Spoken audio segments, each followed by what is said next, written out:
Hello and welcome to Antiques Masterclass. Today I've got Lawrence Mitchell talking about antique Chinese porcelain deception. Lawrence, thank you so much for coming in today and giving us a little overview of Chinese porcelain, what to look for, what not to look for, how to spot a fake, how not to spot a fake, and just a few interesting stories on the Chinese porcelain market. Well, before I talk about my presentation, I'm going to tell you a little story or two. Last week I happened to be in a sale room that happened to have some Chinese porcelain that I was interested in. And one of the locals came up to me and I didn't know him from Adam, but he said to me, it's sod's law that the net, because of the net, I can't buy Chinese porcelain anymore. And I said, well, the net is a very dangerous place. And it just made me think about how dangerous it is. You've got a lot of people out there who are lacking knowledge, lacking information. They're going maybe by an auction house, post a Chinese vase, and they take it for granted that piece could be Ming, Ching, or later. They just don't know. And they're selling it on to their customers who end up buying new pieces. That happens a lot. That does happen a lot in my auction game as well. People come back to us and say, this isn't 18th century, but you know, if we're not sure, we say it's Chinese. Just to give you, I'm actually involved in helping the insurance company at the moment source a modern vase 10 feet high. Now, of course, they didn't remake 10 feet high vases in the 19th century or 18th century for that matter. They didn't really have the technical skills to make that. So if someone offers you a 10-foot vase, rest assured, it's going to be brand spanking new. So I was having to go to Ching to actually source this vase, and I spoke to a dealer there who manufactured new vases, and they said to me that I would have to pay $10,000 for one. But if I wanted to order 10,000 of pairs of these vases, they could bring the price down to $20 a pair. What? I know that sounds amazing, it sounds unbelievable, but it's absolutely true. The point I am making, that this is the reason there are so many fakes on the market today. Now I'm going to tell you a little bit about me and a little bit about my story. So this is a photograph which is embedded in a wall in Camden Passage. It was taken in 1977. If you look very, very closely at the vase, you can notice a few Chinese pieces in the window. That shop was just crammed full of Chinese, mostly 19th century and some 18th century, mostly export, but one or two pieces of Imperial porcelain. Back in the 1970s, there wasn't so much interest in the Imperial wares as they were today. Pieces were a fraction of the price. So I would actually go over to Hong Kong, to Singapore, to Thailand and to Malaysia, and I would be buying off, I know it's unscrupulous dealers who were prepared to smuggle pieces out of China. The majority of dealers from Hong Kong didn't want the type of pieces that I was buying. What I was buying was primarily export pieces, not pieces that were made for the emperor, because there was no way they wanted to sell that. Pieces that ended up in England, Imperial wares, or things like this vase here. These pieces are very, very important pieces. They may have been given as gifts, but they would never have been made in abundance. So anyway, the pieces that China exported in abundance, basically there are two categories. There were those pieces made as Imperial wares made for the emperor, and those that were made for export. And we're going to be talking about these pieces in a moment, but I'm actually going to be talking about perhaps who actually started the whole idea of deception and fakes. It was actually Augustus the Strong. He was the benefactor and founder of the Meissen factory. And he amassed an amazing collection of predominantly Chinese and Japanese porcelain. We've seen this in your Meissen talk that you did earlier, yes. Very, very much so. Yeah.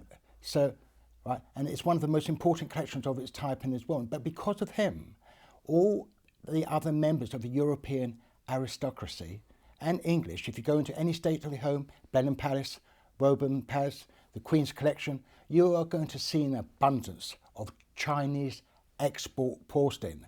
But spot an Imperial piece, an Imperial vase, which is Mark and Period, that is the mark is made at the time of the vase, you're very unlikely to do so. Maybe one or two, but certainly not hundreds.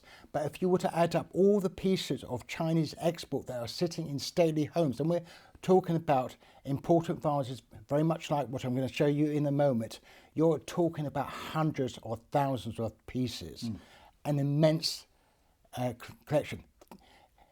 There was something like 100 million people in China in the 18th century.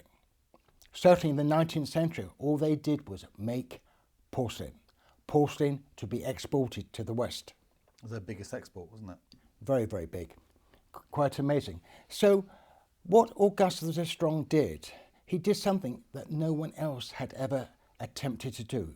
He created a trademark for his Meissen porcelain. The trademark, of course, is the cross swords mark that was applied to Meissen in 1722.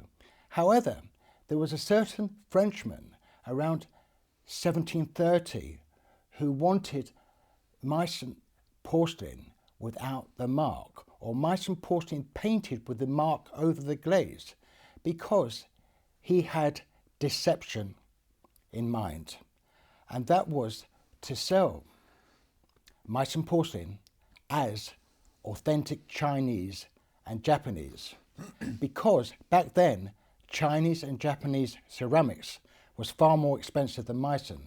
So perhaps that got the ball rolling, as it were. What Augustus Strong didn't realise was that his trademark would eventually be copied in the 19th century. Which we all know about now. Which we all know about that. But then back then there wasn't any copying as such. Now you might say, I'm sorry, Lawrence, you've got it all wrong. In China they were already copying. Subtly different from being deceptive. You might find in the Kangxi period, which is the first of the Ching period, When is that? It was about 1662 to 1722. You would find pieces with chinois mark, which was, I think it's a 15th century porcelain. So you often see lots of porcelain there, but it was pieces made in the 17th/18th century with an earlier mark. It wasn't really there to deceive. It was in the style of the earlier porcelain. Now, of course, when I went out to Hong Kong, I saw a lot of these new reproduction vases. And I thought to myself, no way could I see a market develop. But more than likely, where the market really developed was the advent of the internet. And that is why I say the internet is a very dangerous place if you're a novice. Even if you're an expert. I can tell you a story of a colleague of mine who lost over £100,000 buying on a photograph, and I know of other people who have lost more money. Very dangerous. And a lot of these... You have to niche, don't you? You have to, I mean, I do say this quite a lot, but you have to niche in a certain area to become an expert in that particular field. You have. So what I want to talk about is the Chinese didn't use trademarks. Instead, the more valuable and finely painted pieces for the emperor bore the emperor's Remark. Of course, the marks got copied. Now we're going to look at the greatest, most important emperor of all. That was the Qing Dynasty Remark, or Qin Nong. Which was 1700s to 1910 or something, 1940? It was the middle of the 18th century. I'm not quite sure the exact dates. I think it was 1750 to about 1786 or thereabouts. So this is the Qin Nong mark. The Emperor Qin Nong was the most important of all the Qing emperors, and he loved culture. He loved the culture of Europe. So he collected all sorts of items in all forms, many of which would get copied. So now we're going to be looking at the dangers of buying on the internet. Now, of course, you all heard about Bainbridge's famous Qinglong vase. Now, I happened to be there a couple of days before viewing the vase, and I was with a Chinese client, and it was on the day when they were holding a 2-minute silence, and it was very, very funny because Mr. Bainbridge came up and, sorry, you've got to all remain quiet, not utter a sound, not utter a movement. And this guy was actually holding the vase like that, so he actually had it in his hand like this, and for 2 minutes he just sat there motionless because he was a bit embarrassed. He didn't know what to do. I don't think he was the buyer, mind you. Anyway, as you know, it fetched £43 million plus the buyer's premium. That was amazing. But as you probably know, he didn't sell it there and then. It took 2 years to be sold, and then it had to be sold, I believe, through Bonham's private treaty for roughly half that amount. Can we see them? You've got... So these are the two vases. Now, what I was going to say to you before was, would you know which was authentic and which was a fake just by a photograph and without handling? No, they look very similar from the photograph. Now, you might say, of course, this has got to be fake because it's darker in appearance, but of course that's the light from the actual photograph. But this actually was purchased. It actually went up for sale in Canterbury auction rooms. Canterbury auction rooms kindly supplied me this photograph, and they were hoping to get, I don't know, £6,000 to £8,000 for it. Was this made very recently to copy this? This, I think this was sold in 2011. Okay. The vase was sold, I think, in 2010. And so the buyer, who was Chinese, actually paid £5,000 after the sale for this vase, which is a huge amount of money for a modern reproduction vase that probably only costs a few pounds to be made. That is the danger of buying on the internet. But you can see the quality. I mean, obviously that's 43 million versus £5,000, but the quality of this does sing compared to... If we go carry on further on, this is again looking at the vase from a different angle from the front. Mark again. So you've got very, very good Chin Long mark. Normally the rim on that particular piece is sharper. If you were to put your finger round the rim on the surface of the ring, it will almost cut into your skin. That is normally the mark of something that's been modernly reproduced. Mm-hmm. The original rim would be much smaller, would be more rounded off, and it also wouldn't have a shine. So that's the way people can potentially see if it's rubbed because of the age, it would have got smoother over time, and if it's a bit sharper, then that's a warning sign that it could be a fake. Very, very much so.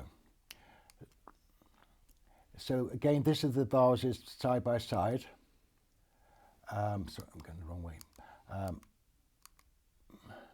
So basically, I mentioned before, Chinese porcelain is basically split up into two categories. Those items that were made for the Ming Emperor, Ming or Qing Dynasty emperors. Now, the Emperor Yongle, for instance, had 90,000 pieces made for his own collection. Mm. Or pieces were made for export. And the type of pieces that were made for export we'll go on to in a moment. But I'd just like to read something from this book. Fine enamelled ware of the Qing Dynasty. I bought this book, which was one of 20, in Beijing, in the Imperial Palace. And so I'm going to begin. It is generally known that the collection of the National Palace Museum, formerly at Taiping, but now in Taichung, Taiwan, is a monumental store of Chinese culture and art. So I'm not actually going to read all of it, but just relevant factors. So it talks about 20,000, a collection of 20,000 items that were put together. And it was only really put together in the 1950s.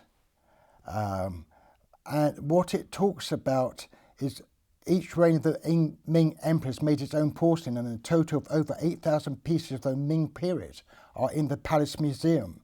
The best porcelain of all the Ching period belongs to the three reigns of Kangxi, Yangcheng, and Qinglong, each of which introduced some new features while preserving the old traits.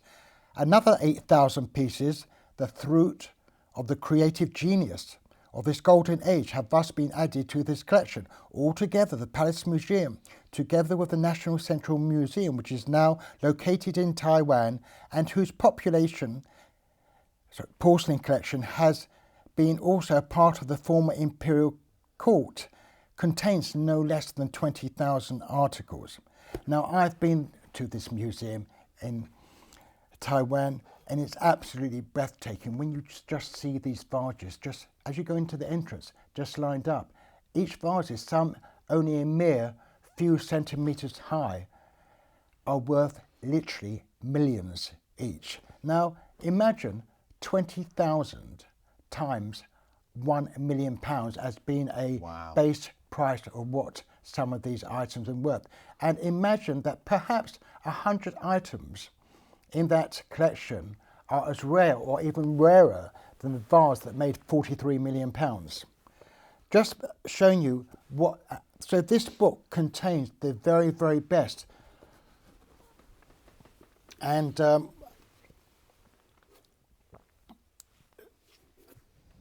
so if you open it up, you'll see some of these very, very important wares. So this is the very, very best imperial wares of the 18th century or 17th century. Wonderful book for reference, but there's only 20 made, so very hard to get hold of. No, there's a collection of 20. There were thousands of copies made. I bought this in the Imperial Museum in Beijing. Okay. But for the moment, we'll just leave this book. We'll carry on with the presentation. So this is a Kangxi period jar, circa 1662 to 1722. And this is a typical Ming design, but copied in the Kangxi period. Okay. This is what Ming porcelain is all about. This is what the emperor loved, he enjoyed. He enjoyed particularly pieces that were flowing. So it's all about the branches, it's all about the leaves and floral work and the border. The simplicity of the piece, quite different from export pieces. Again, this is another very, very important Qinglong mark again? No, Daoguang, Daoguang, which was again in the early part of the 19th century, 1821 to 50. Now, there was an article in the, I think it was either Daily Mail or Daily Express, but the buyer of this jar actually paid, I think it was somewhere in the region of £250,000 for this jar. Wow. I'm not sure what he's asking for it. But again, that is the mark that appears on the jar. Now, of course, a lot of the marks that you see today, and we're going to be seeing later on, a modern fake, which has a and modern in my auction mark. rooms, you see these marks, and they're just even stamped on nowadays. Absolutely, because it's all done by laser. It's the laser. It's no longer hand painted. It's software put into a computer, a laser comes along and it paints the mark on the base of the piece. Sad, but true. Sign of our times.